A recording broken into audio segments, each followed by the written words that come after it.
নজর আমাদের উত্তরবঙ্গে কালচিনিতে অনুষ্ঠান মুখ্যমন্ত্রী মমতা বন্দ্যোপাধ্যায়ের অত্যন্ত গুরুত্বপূর্ণ, কারণ এই চা বাগান, চা বলয়, সেই চা বলয়ে আজ অনুষ্ঠান, যেখান থেকে চা শ্রমিকদের যাবতীয় যে প্রকল্প রয়েছে, তাদের যে সুযোগ সুবিধা রয়েছে সে বিষয়ে যেমন কথা হবে, তারই পাশাপাশি গুরুত্বপূর্ণ রাজনৈতিক দিক থেকে, তার কারণ এখানে জন বাল্লার উপস্থিতি। আমার সঙ্গে সরাসরি আবির রয়েছেন এখান থেকে। আবির, কিছুক্ষণের মধ্যে মুখ্যমন্ত্রী মমতা বন্দ্যোপাধ্যায় তিনি হয়তো তার বক্তব্য পেশ করবেন, তবে তার আগে তোমার থেকে একটু সংক্ষেপে জেনে নিতে চাইব জন বাল্লার উপস্থিতি এই অনুষ্ঠানে কতটা তাৎপর্যপূর্ণ।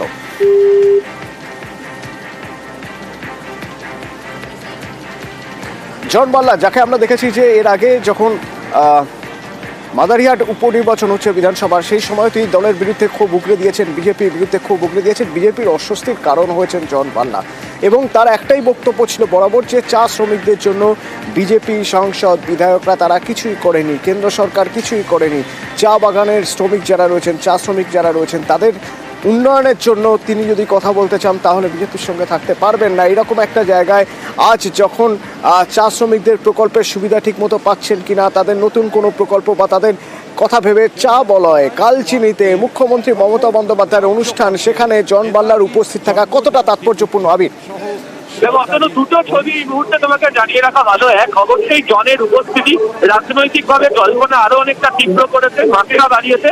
দ্বিতীয়ত হচ্ছে কালচিনি সুভাষিনী চা বাগানের ময়দানে দাঁড়িয়ে যেভাবে বিভিন্ন লোকজনের কাছে মমতা বন্দ্যোপাধ্যায় পৌঁছলেন, পাশের ব্যারিকেডের ওপর উঠে চা সৌন্দর্য থেকে চা জমির পাট্টা এবং কেন্দ্র যে কিছু করছে না সেই বিষয় নিয়ে ব্যক্তিদের সঙ্গে তিনি কথা বললেন।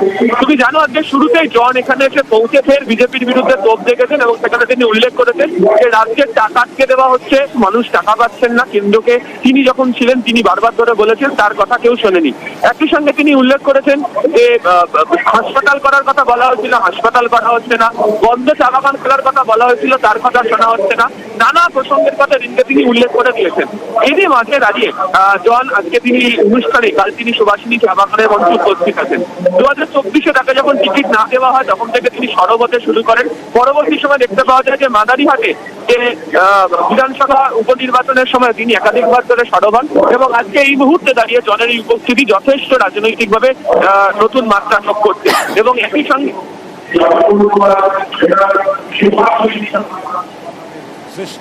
স্টলে আমাদের যে মা বোনেরা রয়েছেন। ধন্যবাদ। আমি জন বাল্লা কি বলছেন একবার শোনা দরকার। পূর্ণভূমিতে অনেক স্বাধীনতা। আজকে আসছি, উনি আমাকে ডেকেছেন, অনেক কথা আছে, আমরা কথা আদান প্রদান হবে। তো এখন কথা আমাদেরকে তুলতে না দেয়, কাজ যখন আমরা করি ওই কাজটা নিজে পার্টির মধ্যে বাধা দেয়, তাহলে ওইভাবে কিভাবে আমরা কাজ করব। হাতটা যদি বাইন্ধে দেয় তাহলে কাজ কিভাবে করব। আমরা চাচ্ছি ফ্রিলি কাজ করতে। এখন দেখেন অত দূর থেকে আমরা মুখ্যমন্ত্রী আসছেন, উনি তো নিশ্চয়ই এইখানে ডেভেলপমেন্টের জন্য আসছে, 3 দিন থেকে এইখানে আসছেন, নিশ্চয়ই ডুয়ার্সের জন্য ডেভেলপমেন্টের জন্য উনি করে যাচ্ছেন, অনেক কিছু করেছেন উনি। তৃণমূলের অভিযোগ হচ্ছে যে বিজেপি 100 দিনের কাজের টাকা বন্ধ রেখেছে, বাকি কাজের অর্থ দিচ্ছে না। আপনি কি সেটা মানেন বন্ধ রেখেছে? হ্যাঁ, নিশ্চয়ই নিশ্চয়ই। অনেক বলেছি কিন্তু আমার কথাটা শুনলো না। আলিপুরে একটা হসপিটাল আমরা তৈরি করেছিলাম, প্যান্ডেল স্যান্ডেল সব হয়ে গেছে, আমার পার্টি ওইটা আটকাইছে। কেন বাধা দিয়েছে আমার নিজের পার্টির লোক? তাহলে এইভাবে কিভাবে মানুষ বিশ্বাস করবে? মানুষ বিশ্বাস করতে পারছে না। দল কোথায় আছে? আলিপুরের দল কোথায় আছে? সব তো একটু পিছিয়ে চলে গেছে, জিতার পরেও দল নাই। আমাকে তো কাজই করতে দিল না, আমার পার্টির লোকে নিজে আটকাই দিল। সম্মান পায় আদিবাসী চা শ্রমিকরা কোনো প্যাকেজ পাইল না, চা বাগান কোনো সেন্ট্রাল স্কিমগুলো আমাদের চা বাগানে নাই, ডেভেলপমেন্ট পাচ্ছি না, সেন্ট্রাল থেকে কোনো আমরা পাচ্ছি না, বাগানে লিডারই নাই। কোথায় লিডার আছে আমি আলিপুরে বলি? নেতাজির জন্মজয়ন্তী উদযাপন হচ্ছে এখানে একই সঙ্গে, এবং 12টা 15 আর কিছুক্ষণ পরেই 12টা 15-এ শাঁখ এবং সাইরেন বাজানো হবে। ওই মুহূর্তটিকে স্মরণ করা হবে, নেতাজির জন্ম মুহূর্ত, এবং এরই পাশাপাশি তারপর বেশ কিছু প্রকল্প, অর্থাৎ 8000 শ্রমিককে জমির পাট্টা তুলে দেওয়া হবে, এবং চা সুন্দরী প্রকল্পে ঘর, সে বিষয়ে কথা বলবেন মুখ্যমন্ত্রী মমতা বন্দ্যোপাধ্যায়। রাজকুমার আমার সঙ্গে রয়েছেন, সরাসরি একবার কথা বলবো। রাজকুমার, বলা হচ্ছিল মাদারিহাটে তৃণমূলের জয়ের পিছনে একটা অন্যতম গুরুত্বপূর্ণ জায়গা হলো এই চা সুন্দরী প্রকল্প। সেই সব প্রকল্পের উপর আরও বেশি করে জোর দেওয়া হচ্ছে। চা শ্রমিকদের কথা ভেবে, চা শ্রমিক মহল্লার কথা ভেবে আরও বেশি করে গুরুত্ব দেওয়া হচ্ছে প্রকল্পগুলোয়। আজকের এই সভা কতটা গুরুত্বপূর্ণ সেই জায়গা থেকে? দেখো অতটা একদমই রাজনৈতিক ভাবে কিন্তু আজকে সরকারি যে এই অনুষ্ঠান, যে সরকারি সহায়তা প্রদান অনুষ্ঠান, এই অনুষ্ঠান কিন্তু অত্যন্ত গুরুত্বপূর্ণ। তার কারণ হচ্ছে যে জেলা যে মাদারিহাট বিধানসভা, এই মাদারিহাট বিধানসভাতে কিন্তু এবারই প্রথম নির্বাচনে জিতছে তৃণমূল কংগ্রেস, এবং এই মাদারিহাট বিধানসভার উপনির্বাচনে জয়ের পর চা বলয়ে কিন্তু এই মুখ্যমন্ত্রী এলেন। ফলে এই মুখ্যমন্ত্রীর নজর কিন্তু চা বলয়ে রয়েছে। এটা বিভিন্ন দিক দিয়ে বোঝা যাচ্ছে।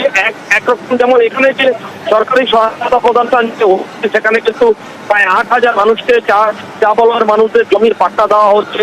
প্রায় 4 শতাধিক মানুষকে কিন্তু চা শ্রমিককে চা সুন্দরীর যে ঘর, সেই ঘরের চাবি বিতরণ করা হচ্ছে। শুধু তাই নয়, এই প্রথম কিন্তু ডুয়ার্সে নেতাজির যে জন্ম জয়ন্তীর যে রাজ্য স্তরের অনুষ্ঠান, সেই 128তম নেতাজির জন্ম জয়ন্তীর অনুষ্ঠান কিন্তু এই ডুয়ার্সে হচ্ছে। ফলে সব দিক থেকে চা বলয়কে একেবারে প্রাকৃত করা হয়েছে সেটা বোঝাই যাচ্ছে। এবং আজকের এই অনুষ্ঠান মঞ্চে আসার সময় মুখ্যমন্ত্রী কিন্তু মঞ্চে ওঠার আগে কিন্তু একেবারে জনসংযোগে ব্যস্ত হয়ে যান। রীতিমতো যে বাঁশের ব্যারিকেড মুখ্যমন্ত্রীকে দেখা যায়, সেই বাঁশের ব্যারিকেডের উপরে উঠে কিন্তু এখানকার যে সাধারণ মানুষ যারা এই অনুষ্ঠানে এসেছেন তাদের সঙ্গে হাত মিলিয়েছেন, কথা বলেছেন, মত বিনিময় করেছেন, শুভেচ্ছা বিনিময় করেছেন। এমনকি একটি 128তম জন্মজয়ন্তী উদযাপনে যে সাংস্কৃতিক অনুষ্ঠানে যারা চা বলয়ের বিভিন্ন নাচের গ্রুপ, বিভিন্ন গানের গ্রুপ থেকে যারা সাংস্কৃতিক অনুষ্ঠান করতে এসেছেন, তাদের একেবারে কাছ থেকে কার্যত মিশে গেছেন মুখ্যমন্ত্রী। তাদের সঙ্গে মত বিনিময় করেছেন, কথা বলেছেন, নাচ করেছেন, শুভেচ্ছা বিনিময় করেছেন। একেবারে উচ্ছ্বাস বলা চলে যে আজকের এই অনুষ্ঠানের যে আবহ, তাতে বোঝা যাচ্ছে একেবারে চা শ্রমিকদের কিন্তু মন জয় করে নিয়েছেন মুখ্যমন্ত্রী। গতকালকেও এবং রাজকুমার, একটা অত্যন্ত গুরুত্বপূর্ণ দিক রয়েছে, তা হলো আজকের এই কালচিনি সভার আগে গতকাল আলিপুরদুয়ারের প্রশাসনিক বৈঠক। যে প্রশাসনিক বৈঠকে কোথাও যেন সাধারণ মানুষকে বার্তা দিলেন যে কোনোভাবেই ঢিলেমি বরদাস্ত করা হবে না। যারা প্রশাসনিক স্তরে যারা আধিকারিক রয়েছেন তাদের কোনো রকম কাজে গাফিলতি বরদাস্ত করা হবে না। আরো কড়া বার্তা দিলেন যে নজরদারি বাড়াতে হবে, বসে না থেকে এলাকায় গিয়ে দেখতে হবে কোথায় সমস্যা, কোথায় কাজ হয়। এই মুহূর্তে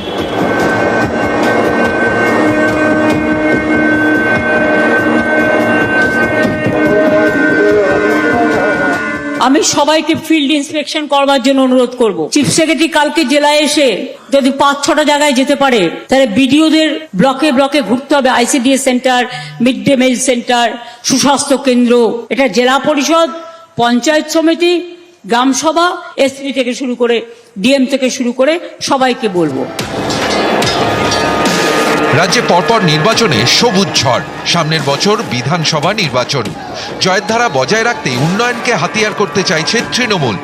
সরকারের লক্ষ্য সকলের কাছে সরকারি প্রকল্পের সুফল যেন আরো বেশি করে পৌঁছে দেওয়া যায়। তাই সরকারি কাজে ঢিলেমি বা গাফিলতি কোনোভাবেই বরদাস্ত করা হবে না। বুধবার আলিপুরদুয়ারে প্রশাসনিক সভা থেকে কড়া বার্তা মুখ্যমন্ত্রীর।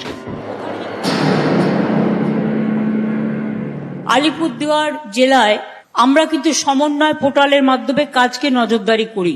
ঘোষিত কাজ ছিল 441টি, তার মধ্যে 303টি প্রকল্প শেষ হয়েছে।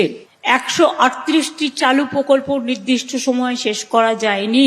30টা প্রকল্প রূপায়ণে 1 থেকে 3 বছর দেরি হয়েছে। কেন হয়েছে? সেই জন্য কাজগুলো ইমিডিয়েট সেই পার্টিকুলার ডিপার্টমেন্টকে শেষ করতে হবে। আমাদের যেগুলো অনগোয়িং প্রজেক্ট আছে বা যেগুলো শুরু হয়েছে, কাজের ডেডলাইন মেনে কাজগুলো কিন্তু টাইমে সব জেলাকে শেষ করতে হবে। পরবর্তী আর্থিক বছরে যে কাজ দেয়া হবে সেগুলো 31শে ডিসেম্বরের মধ্যে শেষ করতে হবে। এই বছরটা মার্চ পর্যন্ত টাইম আছে, সুতরাং আপনাদের ফেব্রুয়ারির মধ্যে শেষ করা উচিত। সরাসরি মুখ্যমন্ত্রী যে গ্রিভ্যান্সেস সেল আছে, কিছু কাজ দায়সারাভাবে করা হচ্ছে, এটা আমি প্রত্যেকটা জেলাকে অ্যালার্ট করছি অ্যান্ড অল ডিপার্টমেন্টকে থ্রু চিফ সেক্রেটারি। গ্রিভ্যান্সেস ডিসপোজালের ক্ষেত্রে ডিপার্টমেন্ট থেকে জেলা ব্লক স্তর থেকে ফিল্ড ভেরিফিকেশন খুব কম সংখ্যায় হচ্ছে। টেল বিডিও টু ভেরিফাই। অন্যদিকে মন না দিয়ে কাজের দিকে মন দিতে হবে। অনেক ক্ষেত্রে যে গ্রিভান্সেস ঠিক মতো মেটানো হয়নি বলে আমরা রিপোর্ট পেয়েছি, আমরা একটা থার্ড পার্টিকে দিয়ে রিভিউ করি। Quality of disposal is not satisfactory.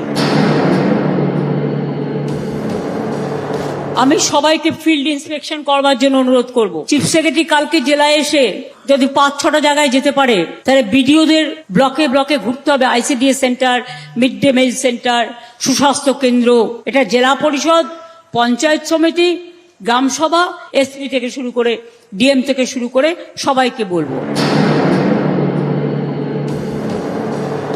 এথেল বাড়িতে ইন্ডাস্ট্রিয়াল স্পট করা হয়েছে, কতগুলো ভর্তি হয়েছে, অ্যাপ্রোচ রোডটা হচ্ছে না কেন? ম্যাডাম অ্যাপ্রুভাল হয়ে গেছে ম্যাডাম, রাস্তা ডিপার্টমেন্ট ইমিডিয়েট এমার্জেন্সি বেসিসে করো। তো এই কাজগুলো আমি মিটিং না করলে হবে না, এটা তো ডিএম কেও ইনিশিয়েটিভ নিয়ে করতে হবে।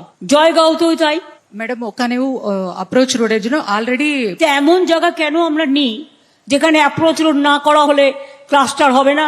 আপনারা এমন কোনো জায়গা নেবেন না যেখানে অ্যাপ্রোচ রোড নেই। আর অ্যাপ্রোচ রোডের জন্য লোকাল পিপুল যেন সাফার না করে। আদিবাসীদের জমি হস্তান্তরের ব্যাপারে কোন রকম কোন বেনিয়মি কাজ আমি কিন্তু মানব না। আদিবাসীদের জমি আদিবাসীদের অধিকার। নিউজ 18 বাংলা।